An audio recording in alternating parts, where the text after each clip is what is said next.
Okay, beta ji. Bismillah. If it is asked, what are the most important formulas of electricity? सबसे पहले हमें respect देनी है most common formula that is P is equal to I R. अच्छा, ये formulas मैं बार बार पूछता रहता हूँ ताकि थोड़ी प्रैक्टिस मिले।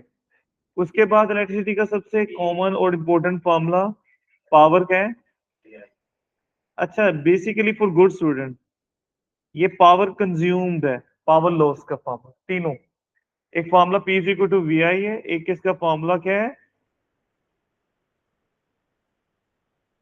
और एक फॉर्मूला है। इन फॉर्मूलाज की डेरिवेशन हमने करनी है, आज ही करेंगे इंशाल्लाह, ठीक है, थोड़ी देर के बाद। और इलेक्ट्रिकल एनर्जी का फॉर्मूला क्या होता है बेटा, पावर मल्टीप्लाई बाय टाइम। तो ये जितने पावर के फॉर्मूलाज हैं अगर हम इनको टाइम से मल्टीप्लाई कर दें तो ये इलेक्ट्रिकल एनर्जी के फॉर्मूले आ जाएंगे। इनमें जो सबसे कॉमन फॉर्मूला हमने क्या किया, हर पावर के फॉर्मूला को टाइम से मल्टीप्लाई कर दिया। इनमें जो सबसे इंपॉर्टेंट फॉर्मूला एक ये और ये भी इंपॉर्टेंट फॉर्मूला VIT, राइट बेटा जी। अच्छा, ये फॉर्मूला के डेरिवेशन पहले ही कर लेते हैं जो बाद में करनी।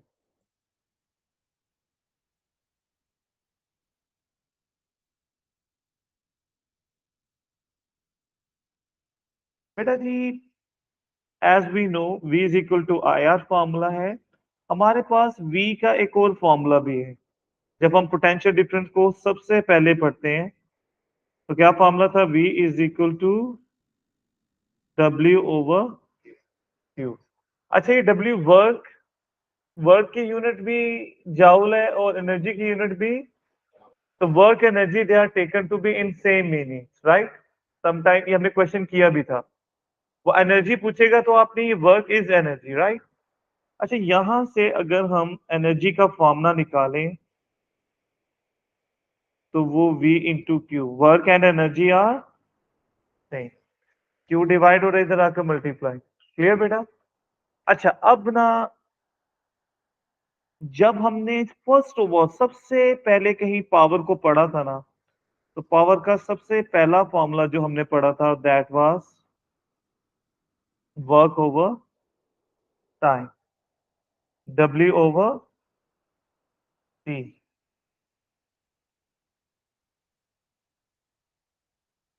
अच्छा बेटा, using this formula of W work, तो हम W की जगह ये सब्स्टिट्यूट कर देते हैं यहाँ, VQ। ये डेरिवेशन सिर्फ आपके कॉन्सेप्ट के लिए है, एग्जाम के लिए नहीं। तो W की जगह हमने क्या सब्स्टिट्यूट कर दिया, V, राइट। ये वैल्यू सब्स्टिट्यूट कर दी। Husnain, thank you. अच्छा,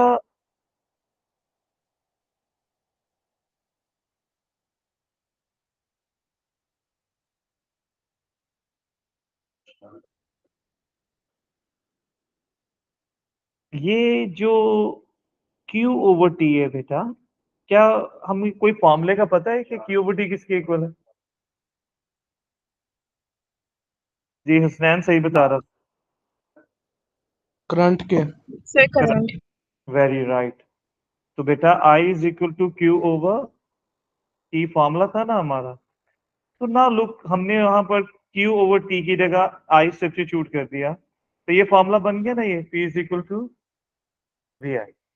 ये डेरिवेशन सिर्फ आपके कॉन्सेप्ट्स के लिए, ये एग्जाम के लिए, आपको बस फॉर्मूलाज ही आने चाहिए, ठीक है। लेकिन एक मर्तबा कोई अच्छे बच्चे के जहन में आ सकता है कि ये आया कैसे, ये फॉर्मूले क्या है इनका आपस में। तो नाउ लुक बेटा जी, पावर का एक formula P is equal to VI आ गया। अच्छा, V का हमारे पास कोई फॉर्मूला है?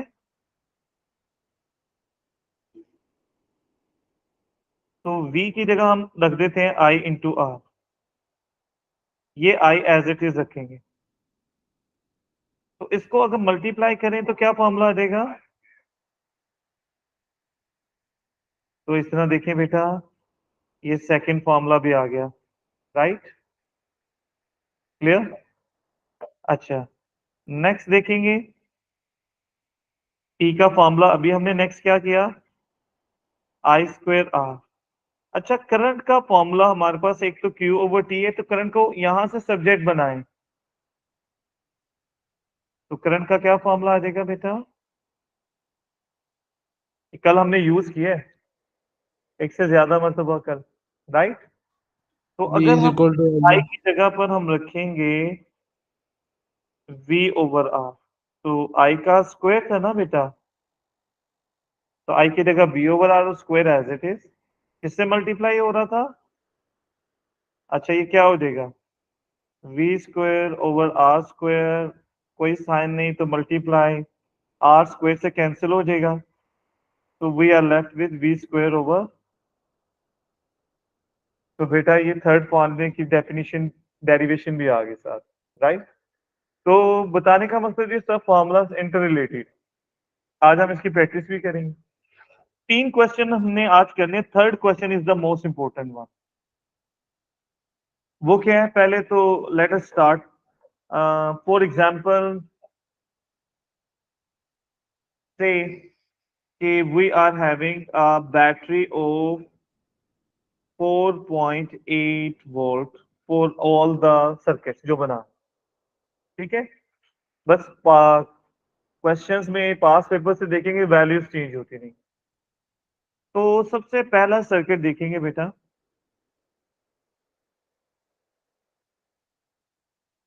पहले 2 क्वेश्चन इजी हैं, लेकिन समझे हम ये अपने आप को रेडी कर रहे हैं for the third question. Let's say this is a 30 ohm resistor, same is this one and same is this one। Question ये है, वोल्टेज जो ईएमएफ पूरे सर्किट को वोल्टेज दे रहे हैं वो 4.8 है। It is asked what is the current at this position. तो बेटा एक बात ध्यान में रखना, आई का फार्मूला हमें वी गिवन है और आर गिवन है। जब भी हमें सर्किट के एक साइड का करंट है ना, वो एक्चुअली पूरे सर्किट का करंट होता है। तो अभी हमने फॉर्मूला पढ़ा V is equal to I R से I इज इक्वल टू, तो हमने वो जो V है ना ओवर R, R भी पूरे सर्किट का करंट है, तो रेजिस्टेंस भी ये ज़हन में रख। जब भी सर्किट के बैटरी से जो करंट निकल रहा है वो पूरे सर्किट को जा रहा है, तो रेजिस्टेंस आपने पूरे सर्किट की लेनी है। तो यहाँ पर V की वैल्यू है 4.8 और R ही क्या होगा बेटा, सीरीज में ऐड कर देते हैं 90। Can anybody share the answer? जी 05333 एम्पेयर। अच्छा, नाउ यहां करंट 0.053 है, इधर करंट कितना होगा? एक लाइन में एक ही करंट होता है, यानी इधर भी करंट कितना होगा? 0.052। एक लाइन में एक ही करंट होता है, right? Current entering is equal to current leaving, यानी यहां पर इतना है, तो ये बात हमारी कहीं भी बेटा गलत नहीं हो रही। तो कॉन्सेप्ट क्लियर हो तो कहीं कंट्राडिक्शन इंशाल्लाह मैथ में फिजिक्स में नॉर्मली कंट्राडिक्शन नहीं होती। क्वेश्चन नंबर 2 पर आ जाएंगे, और ये हमने कल डिस्कस किया था कि एग्जाम में सबसे ज्यादा ये क्वेश्चन आएगा, ये सर्किट आया हुआ है।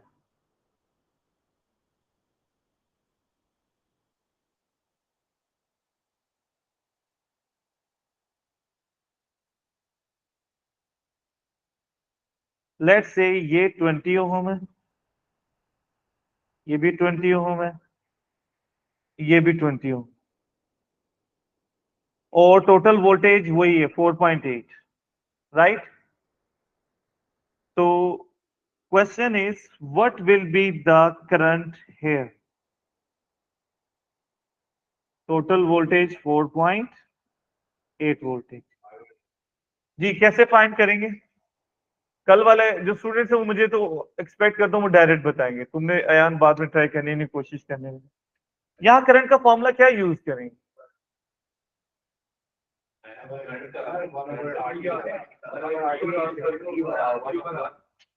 आई is equal to V over R. लेकिन जब भी हमने ना पूरे सर्किट का स्टार्टिंग करंट लेना है तो वो पूरे सर्किट का करंट होता है, तो रेजिस्टेंस भी हमने, ये ई क्या होता है, इक्विवेलेंट रेजिस्टेंस टोटल, राइट। अच्छा अब ना यहाँ आर ई की वैल्यू कितनी होगी, कुछ बच्चे डायरेक्ट भी बता सकते हैं। थर्टी। आयान सही बताया बेटा आपने, 30। ये 20 और 20 इक्वल हो, दोनों तो हाफ हो जाते हैं, राइट। और ये हाफ हो जाएगा 10, तो ये 10 और 20 ऐड होकर 30 हो जाएगा। तो इन दोनों की कंबाइंड रेजिस्टेंस 20 की कल हमने प्रैक्टिस की थी, तो 4.8 ओवर 20, 0.24 एम्पेयर, सॉरी 30, 0.16 एम्पेयर हो जाएगा, ठीक है। ओके, अच्छा यहां करंट 0.16 है, इधर करंट कितना होगा और इधर करंट कितना होगा, दो पार्ट्स में डिवाइड हो जाएगा। तो 0.16 0.16 का हाफ क्या हो जाएगा, यहां भी ये दो इक्वल थे ना रेजिस्टर्स, तो करंट के पार्ट्स भी इक्वल पार्ट्स होंगे, राइट। 0.08 0.08। अच्छा यहां करंट कितना होगा, एक लाइन में एक ही करंट 0.08, सेम। यहां करंट कितना हो जाएगा, 0.16, राइट। Very well answer. अच्छा जी, ये अब इस क्वेश्चन में हल्का सा ट्विस्ट करने लगे, चेंज करने लगे, और ये क्वेश्चन पूरा चेंज होने लगे, और आप पास पेपर में ये क्वेश्चन एज इट इज देखें, ठीक है जी। ये मैं रिमूव कर सकता हूं।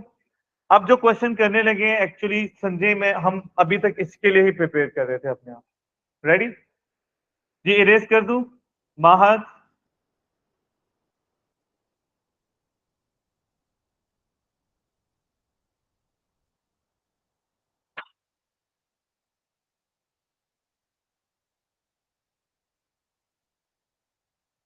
ओके बेटा, टोटल वोल्टेज 4.8 है, this is a point A, this is a terminal और point B, this is a terminal C, right बेटा। ओके, अच्छा this resistance is 20, this is 80 ohm and this is 24 ohm। अच्छा अब आप लोगों ने मुझे आंसर देने, मैंने खुद कम बोलना है, ठीक है। रेडी, चलें। इसके पार्ट्स हैं, part number A is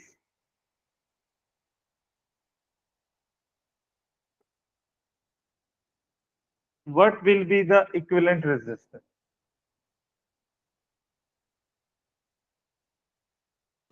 sir 40।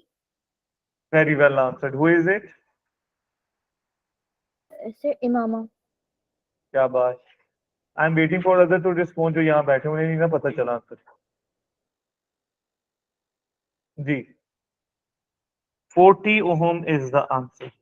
how would you do that, बेटा पहले ये दोनों पैरेलल है ना, इन पर पैरेलल का फॉर्मूला लगाएंगे।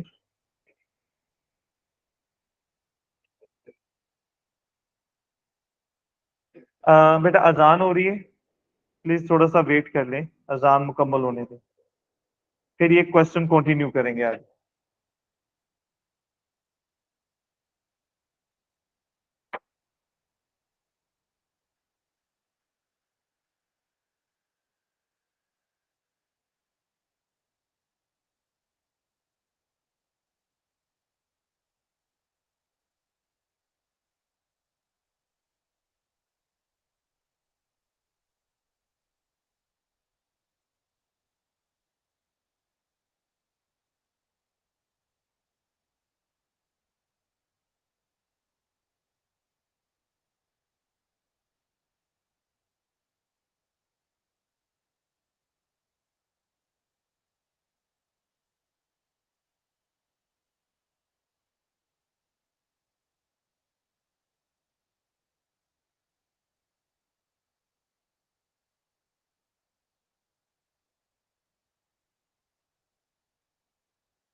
जी बेटा। अच्छा, इस साइड को सोल्व करेंगे, टीचर की थोड़ी प्रैक्टिस ज्यादा हो जाती है, जल्दी कर लेते हैं। आप कैलकुलेटर आपके पास है तो अच्छे स्टूडेंट्स भी यहाँ मिस्टेक करते हैं, वो इसको आंसर समझ लेते हैं। तो कल हमने बार बार रिपीट किया कि ये जो भी आंसर है ये आर ई का नहीं है, ये 1/r का आंसर है। ठीक है, ये हमने क्या फॉर्मूला लगाया, 1/r1 प्लस 1/r2 और that is equal to 1/r e। यानी मीन हम इस फॉर्मूला को सोल्व करते हैं तो वो आंसर आर ई का नहीं, वो 1/r e का आंसर है। तो आर ई का आंसर क्या होगा? जी जी।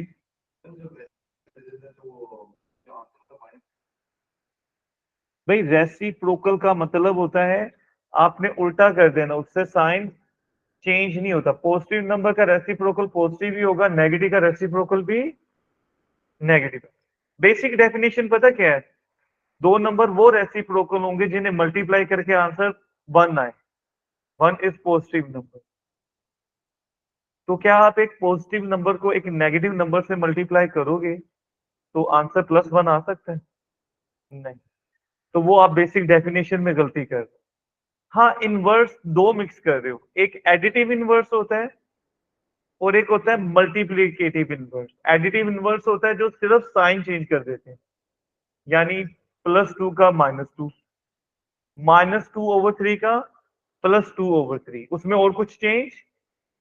एक मल्टीप्लीकेटिव इनवर्स होता है, उसमें न्यूमिनेटर डिनोमिनेटर को रेसिप्रोकेट कर दे, उल्टा कर दे, लेकिन उसमें साइन चेंज नहीं कर। एक में साइन चेंज करना है, न्यूमिनेटर डिनोमिनेटर को चेंज, वो एडिटिव इनवर्स है। मल्टीप्लीकेटिव इनवर्स में आपने साइन चेंज नहीं करना, आपने न्यूमिनेटर डिनोमिनेटर को इंटरचेंज कर देना। राइट? आगे मैथ वाले टीचर से भी पूछ लिया करो। अब नाउ लुक, यहाँ आंसर 16 आएगा, यानी इन दोनों की कंबाइंड रेजिस्टेंस समझे। अब ये 20 और 80 नहीं है, बल्कि इनकी जगह मिलकर 16 ओहम आ गई। तो ये 16 ओहम इस 24 ओहम के साथ क्या है, सीरीज में है ना, तो सीरीज में हम ऐड कर देते हैं ना बेटा। तो 16 और 24 कितना हो जाएंगे? 40। ये समझ आएगा बेटा आप? क्लियर? अच्छा, स्टेप बाय स्टेप जा रहे हैं। जी Maha, I hope you understood this. Uzair,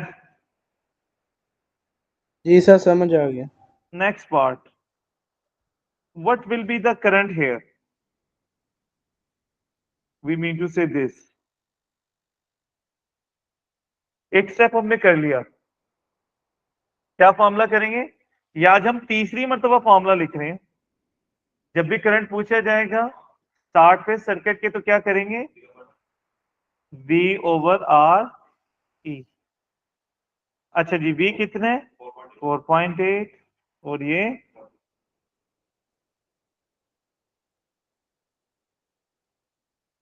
1 2 एक जीरो ज्यादा लगाया मैंने, चेक कर लो जरा। सर आपने एक जीरो एक ज्यादा जीरो लगा ज्यादा लगा। ओके,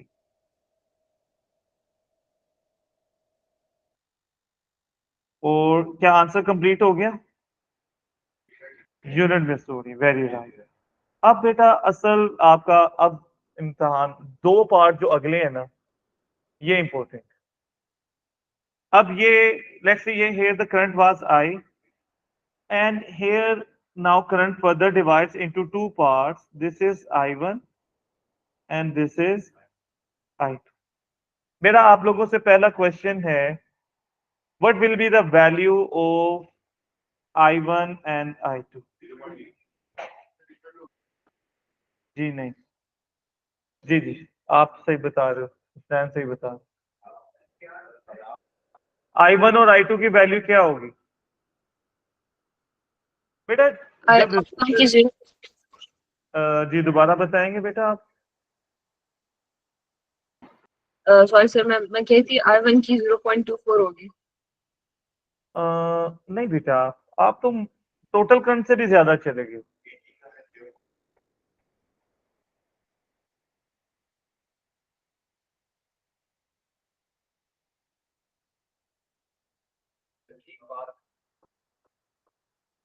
करो, मुझे आंसर बताओ।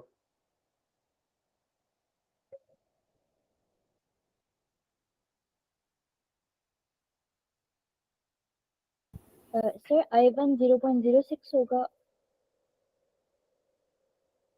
जी थोड़ा गलत बता रहे हो, I1 I2 में बताना आपने।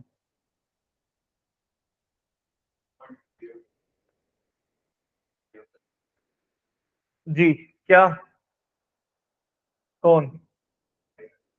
जी नहीं, टोटल से ज्यादा बता रहे हो।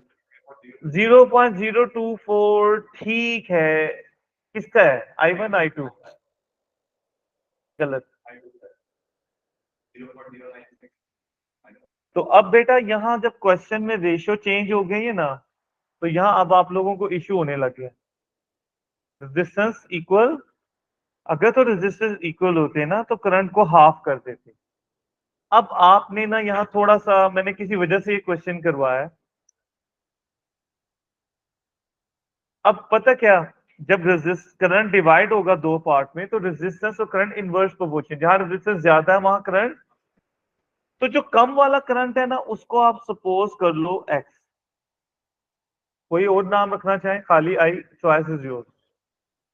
तो हमेशा छोटी वैल्यू का नाम एक्स रखा करें, ये आपको मैथ में बहुत हेल्प करेगा, फिजिक्स में भी। अब दूसरा जो I1 है वहां रेजिस्टेंस कम है तो करंट, हमने छोटी वैल्यू का नाम एक्स सपोज किया, राइट। अच्छा दूसरी तरफ रेजिस्टेंस और करंट में कौन सा प्रोपोर्शन है? इनवर्स। इसकी रेजिस्टेंस उससे 4 टाइम कम है ना, लेकिन करंट 4 टाइम ज्यादा हो, करंट में और रेजिस्टेंस में इनवर्स। सो 20 जो I1 है उसके जो रेजिस्टेंस है वो 4 टाइम कम है, रेजिस्टेंस 4 टाइम कम है तो करंट 4 टाइम, तो मींस इसका करंट एक्स है तो इसका करंट 4 टाइम्स एक्स हो, राइट।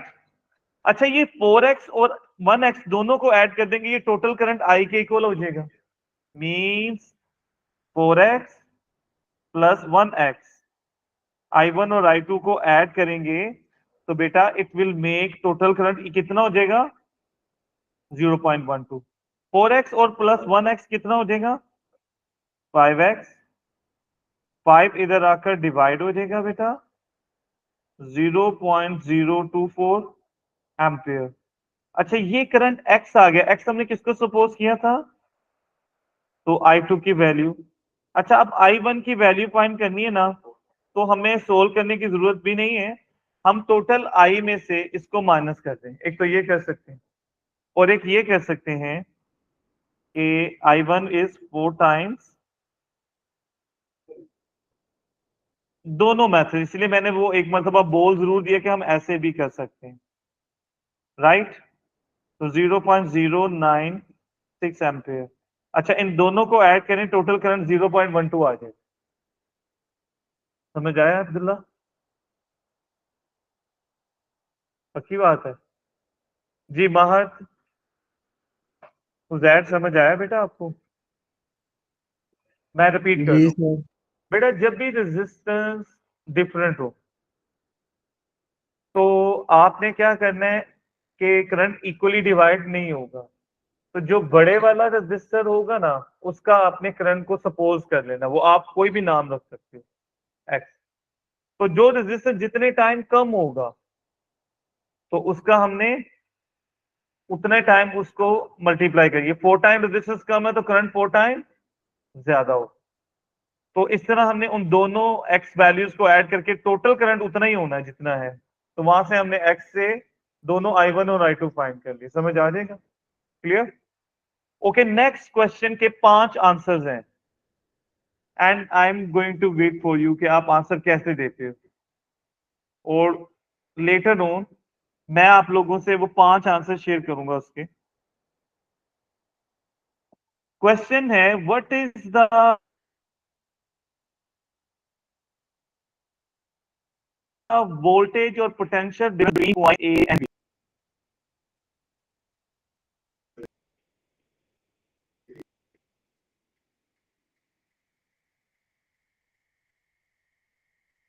ऐसे this is R1 R2 R3। जी वेटिंग फॉर योर आंसर।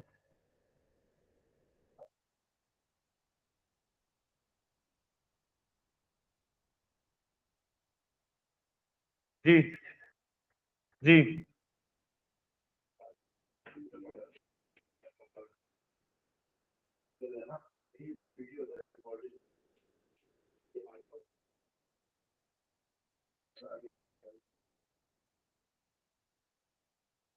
जी बेटा,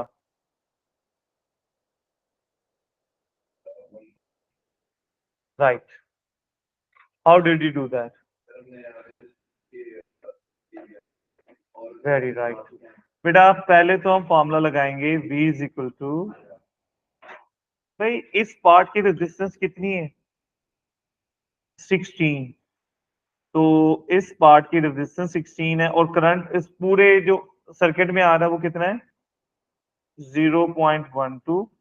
आप मल्टीप्लाई करते v is equal to I R.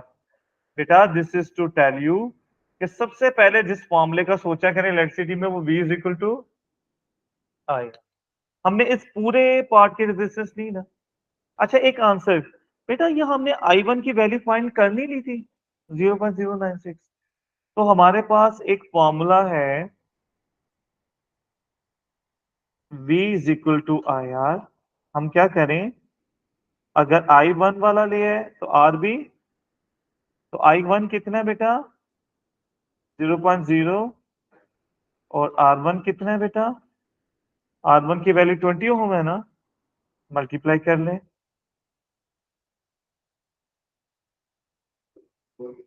अच्छा अब एक और फॉर्मूला हमारे पास V इज इक्वल टू, हम आई आर नीचे वाले भी तो ले सकते थे, I2 की वैल्यू कितनी है? 0.024।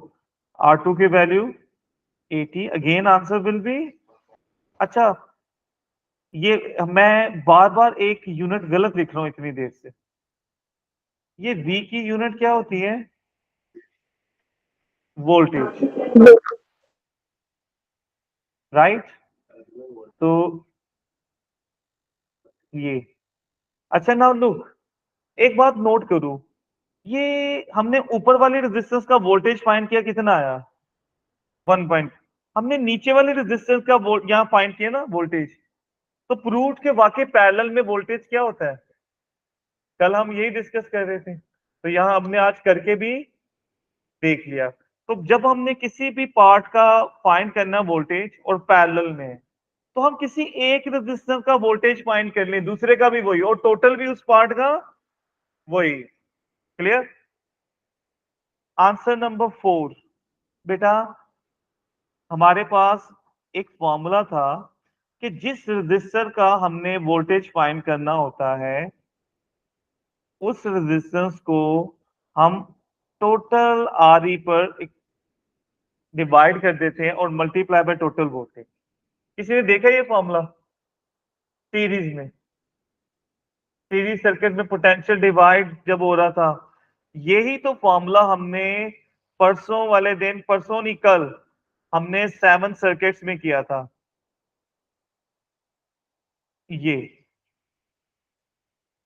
जिस रेजिस्टर का हमने वोल्टेज निकालना है उसको टोटल रेजिस्टेंस पे डिवाइड करके मल्टीप्लाई बाय, ये कितनी मरतबा की है यहाँ पर? 1 2 3 4 5 6 7 8 9 10 11 12, ये फॉर्मूला हमने इतनी मरतबा किया था। ये फॉर्मूलाज लिखे हुए हैं, कोई एब्सेंट होगा तो उसने नहीं किया, राइट। तो ये हमने फॉर्मूलाज बेटा एक ही फॉर्मूला के हमने 7, पता नहीं कितनी मरतबा हमने उसको प्रैक्टिस किया। Now coming back to this, तो जिस पार्ट का वोल्टेज फाइंड करना है उसकी रेजिस्टेंस को टोटल रेजिस्टेंस पे डिवाइड करें। टोटल रेजिस्टेंस कितनी थी? 40 मल्टीप्लाई बाय टोटल वोल्टेज। ये फॉर्मूला एग्जांपल के तौर पर लिखा है। Again the answer is going to be answer number 5। बेटा जो पूरा सर्किट है ना, ये वाला पार्ट और ये वाला पार्ट सीरीज में वोल्टेज डिवाइड होते हैं, करंट सेम होता है और वोल्टेज डिवाइड होते हैं। तो अगर हम यहां पर हम इसका वोल्टेज फाइंड कर लें, मुझे बताएगा कोई बच्चा कि यहाँ करंट कितना है पॉइंट बी पर? तो टोटल करंट यहाँ कितना था? तो यहाँ 2 पार्ट्स में डिवाइड होकर बी पे, वेरी राइट, उतना ही हो जाएगा। तो हम ना अगर इसके वोल्टेज फाइंड करने डीसी की, R3 की, तो सीरीज में 0 वोल्टेज इसे मिलने हैं, बाकी के इसी को मिलेंगे। तो हम ये भी कर सकते हैं, हम इसके वोल्टेज फाइंड करें और टोटल में से उसको, तो हम पहले बी और सी के वोल्टेज कैसे फाइंड करेंगे? B is equal to IR। अच्छा, बीसी में जो रजिस्टर है वो कौन सा है? R3 है, और उसको करंट कितना मिल रहा है? और R3 की वैल्यू कितनी है? मल्टीप्लाई करें 2.88, जजाक। और हमने तो वोल्टेज फाइंड करने A इंटू बी के, तो बेटा ये जो A से B का पूरा पार्ट है, ये B और C के दरमियान जो सर्किट है, ये आपस में एक दूसरे के सीरीज में वोल्टेज डिवाइड होते हैं। तो टोटल में से जितने एक पार्ट को मिल रहे हैं उसे माइनस कर दें, तो ये रिमेनिंग आ जाएगी, यानी 1 पॉइंट। बेटा ये वाला समझ आया? आखिरी वाला ये बेटा हमने 5 आंसर एक ही डिफरेंट तरीके से एक ही चीज के निकले और कंट्राडिक्शन नहीं, आंसर सेम आया। यह मकसद हमने करना तो एग्जाम में एक मेथड होता है, लेकिन ये एक प्रैक्टिस है हमारी, और ये आपका माइंड को थोड़ा इस लिहाज से ट्रेन करना कि हम एक चीज को एक से ज्यादा स्टाइल में भी कर सकते हैं। राइट? क्लियर? अच्छा, next part is going to be important. बेटा यहाँ करंट भी पता है, रेजिस्टर भी पता है, और हमने यहाँ के वोल्टेज फाइंड कर लिए। कैलकुलेटर रेडी रखिएगा। ये हमने V is equal to IR लगाया था ना यहाँ पर। अब यहाँ हमें I भी पता है, यहाँ रेजिस्टेंस भी पता है, और यहाँ V भी पता है, वोल्टेज। नेक्स्ट पार्ट इज कि अगर यहाँ पूछा जाए कि ये जो रेजिस्टेंस I3 है, R3 सॉरी, ये कितनी पावर कंज्यूम कर है, उस पावर को P3 कह देते हैं R3 के रिस्पेक्ट से। तो बेटा पावर का हमारे पास एक फॉर्मूला है, ये एक फॉर्मूला है, एक फॉर्मूला है V। तो क्योंकि हमारे पास यहाँ V भी है, I भी है और R भी है, तो यहाँ हम सारे फॉर्मूलाज यूज कर सकते हैं। राइट? तो V कितना है बेटा इस रजिस्टर के लिए? 2.88, कोई साइन नहीं है तो मल्टीप्लाई। I कितना है? Can anybody help? 0.3456। Answer complete हो गया। 3456, चलो राउंड ऑफ कर 36। अच्छा, अब आप फॉर्मूला लगाओ I²R। ये रेजिस्टेंस कितनी है? आप इसे सोल्व करें, you will see answer again going to B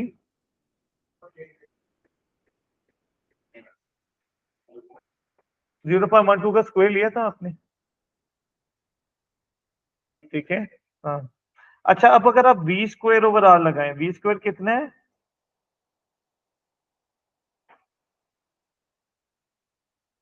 R की वैल्यू कितनी है? R3 की लेंगे क्योंकि उसकी पावर है। अब देखो तीसरा आंसर भी आपका वही आएगा। ये एटलीस्ट जो कैलकुलेशन मैंने ये लिखी, इनका आंसर ना सबका सेम आएगा, सही है ना बेटा? ये दिस इज टू टेल आप फॉर्मूला एक से ज्यादा करें, सही करें, आंसर भी रिमेन द सेम। अच्छा, अब ऑप्शन क्या है? हमें ये 3 फॉर्मूलाज में कहीं खाली बी और आई दिया होता फिर हम यही यूज कर सकते थे। खाली आई और आर दिया होता तो सिर्फ बी और आर पता होता तो सिर्फ ये, लेकिन तीनों पता थी तो हमारे पास ऑप्शन थी। तो नेक्स्ट टाइम हमने किस चीज का ध्यान रखना है कि अगर बी और आई पता होता तो सिर्फ हम ये यूज कर सकते, आई और आर। तो क्लियर? अच्छा, आपके ये क्वेश्चन समझ आ गया बेटा? This was my main mission for today. एक क्वेश्चन आपके एग्जाम में हंड्रेड्स ऑफ टाइम आया, मैं ऑलमोस्ट वैल्यू भी वही लिखूंगा जो एग्जाम में है, लेकिन ये सम टाइम चेंज होकर आ सकती। एक बल्ब के ऊपर मार्क रेटिंग्स लिखी हुई हैं,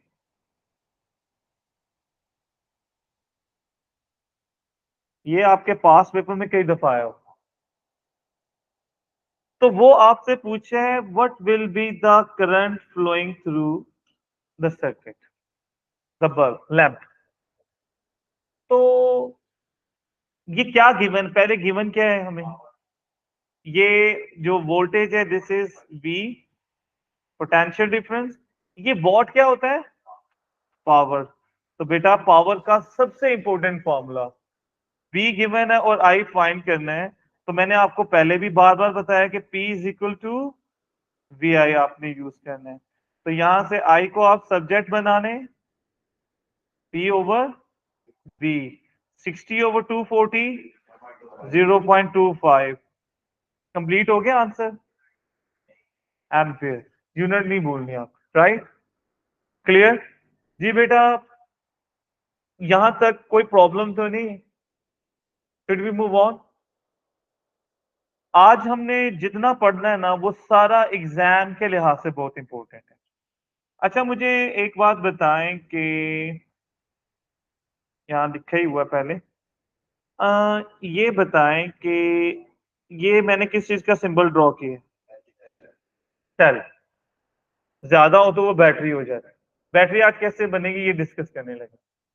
अच्छा, आपने एक बात नोट करनी है कि हम रिमोट कंट्रोल में जो सेल डालते हैं वो बिल्कुल स्मार्ट से होते हैं, खिलौनों में थोड़े से थिको होते हैं, और टॉर्च लाइट में या इलेक्ट्रिकल गीजर में, घर के किचन के कुछ स्टोव होते हैं उनके अंदर भी वो होता है, वो मोटा सेल होता है। लेकिन एक बात नोट करनी है, वो सारे 1.5 वोल्ट के होते हैं। किसी में मटेरियल ज्यादा है और किसी में वो जो केमिकल है वो कम है। जो ज्यादा बड़ा साइज उसमें केमिकल ज्यादा है, मींस वो ज्यादा देर चलता है। जैसे इलेक्ट्रिकल गीजर हमारा, इंस्टेंट गीजर इलेक्ट्रिकल नहीं, वो तकरीबन पूरा सीजन गुजार देता है एक सेल, क्योंकि वो बड़ा सेल है ना, बार बार चेंज करने की जरूरत नहीं। तो सेल सारे 1.5 वोल्ट के हैं। तो ये एक सेल है 1.5 वोल्ट। अच्छा, अगर हम एक से ज्यादा सेल्स को कनेक्ट करने लाइक दिस, अब ये वोल्टेज कितनी हो जाएंगी।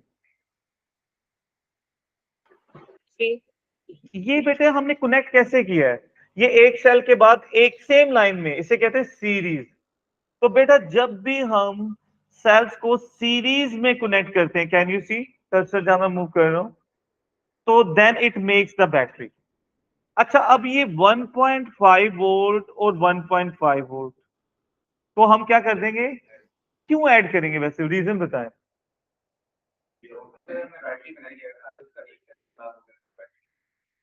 नहीं नहीं चलिए, ये करने लगे हैं। अगला क्वेश्चन एक दो डायग्राम के बाद आपकी बात का आंसर है, ठीक है, करेंगे अभी। जी, पहला क्वेश्चन ये, हम ऐड क्यों कर रहे हैं, उसकी रीजन पता क्या है कि करंट की डायरेक्शन होती है from positive terminal to negative, यानी ये पॉजिटिव नेगेटिव। इस सेल की भी डायरेक्शन, जैसे सेम डायरेक्शन की फोर्सेस एक्ट करें एक ऑब्जेक्ट पर तो वो आपस में क्या हो जाती हैं, ऐड हो जाती है ना। अब आपने याद रखनी है एग्जांपल। अब हमारे पास we are having more than 2 cells, here we are having 4 cells। तो अब भी हम क्या करेंगे, सबको ऐड कर, क्यों ऐड करेंगे, क्योंकि they are all in the same direction, series में तो है, डायरेक्शन भी, तो इसका वोल्टेज कितना हो जाएगा, ओके। अच्छा, अब आपने नोट करना है, अब आपका तलहा आपकी बात का जवाब आ रहा है बेटा। एक सेल ये है, another cell, another cell, another cell, can you please tell the total voltage of this। ये पहले आपने किया नहीं होना बरा,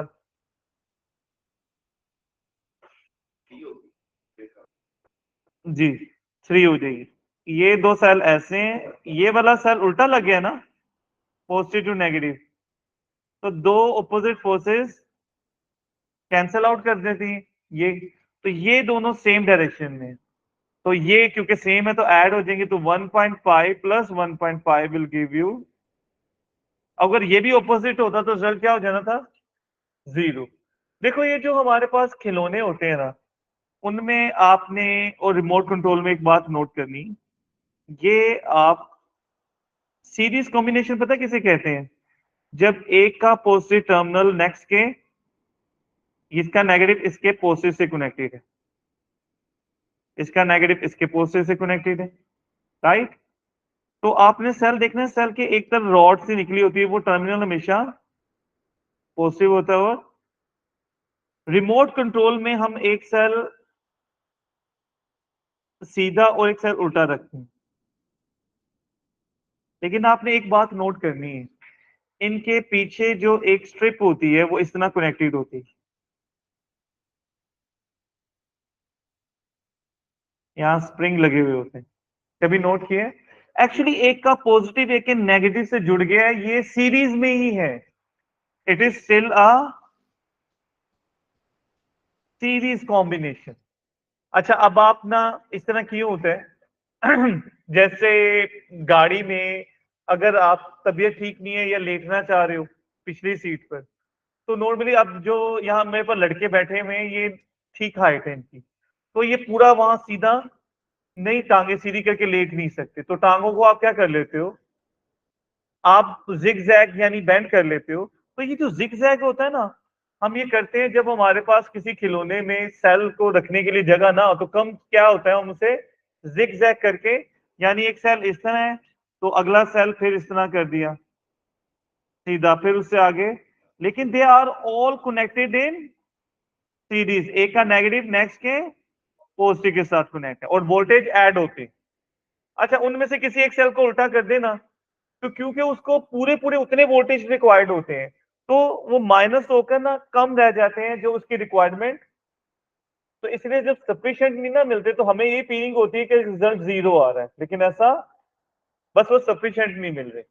अच्छा अब आपने ना टॉर्च लाइट जो होती है उसमें अगर आप नोट करेंगे तो बड़े सेल होते हैं, तो वो जो बड़े सेल हैं वो अब आपने कभी फ्यूचर में दोबारा देखिएगा, ये मैं अपनी तरफ से बल्ब बनाने की कोशिश कर रहा हूं, तो उसमें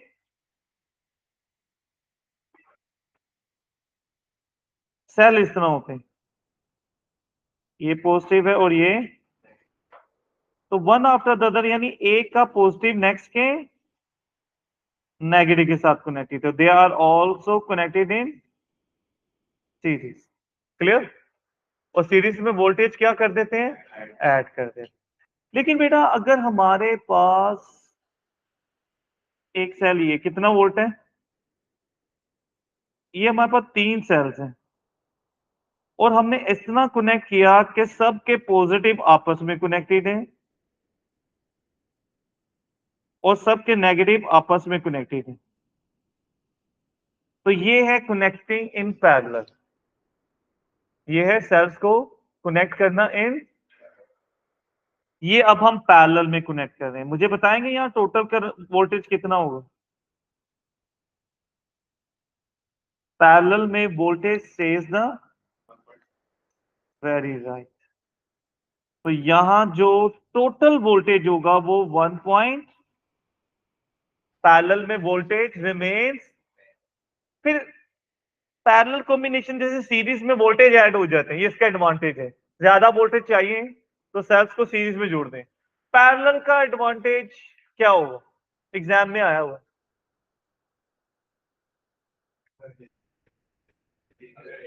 तो एडवांटेज तो करने लगे नहीं, ये इसका एडवांटेज है क्लोज, तो बेटा ये एग्जाम में आया है, पैरेलल में लगाने का मतलब अगर एक खराब हो जाएगा तो दूसरा चलने लग जाएगा, इट लास्ट लॉन्गर, हमें सेल बार बार चेंज करने, करंट नहीं ज्यादा हो, वोल्टेज उतने ही, बल्कि आपने थोड़ा सा वर्ड को उल्टा करोगे। अभी हम डिस्कस करने लगे रीजन, होल्ड ऑन, रीजन अभी डिस्कस करनी है। वोल्टेज एक सेल जितना ही देगा इसका, ठीक है। लास्ट लॉन्गर, अच्छा लास्ट लॉन्गर का मतलब क्या है? देखो बेटा, अगर आप में से किसी एक को कहा जाए कि ये हॉल या कमरा आपने अरेंज करना है, साफ करना है या चीजों को अरेंज करना है, तकलीफ होगी उसको। लेकिन उसके साथ एक बच्चा और मिल जाए पैरेलल साथ ही, तो डिफिकल्टी काम डिवाइड हो जाएगा। तो एक्चुअली पता क्या, अगर हम एक सेल लगाते हैं ना, तो एक सेल ने जितना करंट देना था सर्किट को, तो ये तीनों ना थोड़ा थोड़ा करंट देंगे। करंट तीन हिस्सों में क्या हो जाएगा, तो हर सेल से थोड़ा थोड़ा करंट जाएगा। जैसे 3 जूस पैक है आपके पास, और आप एक जूस पैक बड़ी जल्दी खत्म कर देते, लेकिन उन तीनों में से आप थोड़ा थोड़ा सिप छोटे कर दें, तो it will take longer to finish. तो करंट 3 हिस्सों में डिवाइड हो जाएगा। करंट डिवाइड होने से ये जल्दी खत्म। जैसे एक से ज्यादा मिलकर लोग काम करें तो उनमें वर्क डिवाइड हो जाता है। तो इसमें जो करंट है वो, यानी एक सेल जितने वोल्टेज है ना, तो सपोज कि ये जो सिंगल सेल है ये करंट आई दे रहा है, तो यहां हर सेल से जो करंट आएगा वो आई ओवर 3, 1/3 करंट आएगा। इससे भी 1/3, इससे भी 1/3। तो हर सेल से करंट पहले से इस सिंगल के मुकाबले में कम निकल रहे ना, तो इट विल लास्ट लॉन्गर। तो ये हम वहां कर सकते हैं जहां हमें बार बार सेल चेंज, लेकिन वोल्टेज में हमें कोई advantage, voltage will be like one single. और ये आपके एग्जाम में आया हुआ है। Here the answer is cells connected in parallel give the voltage same as that of a single cell, but they work for longer. क्यों? The current is divided. बेटा जी, this was all related to exams. जितना हमने आज discuss किया, हमने theory नहीं पढ़ी।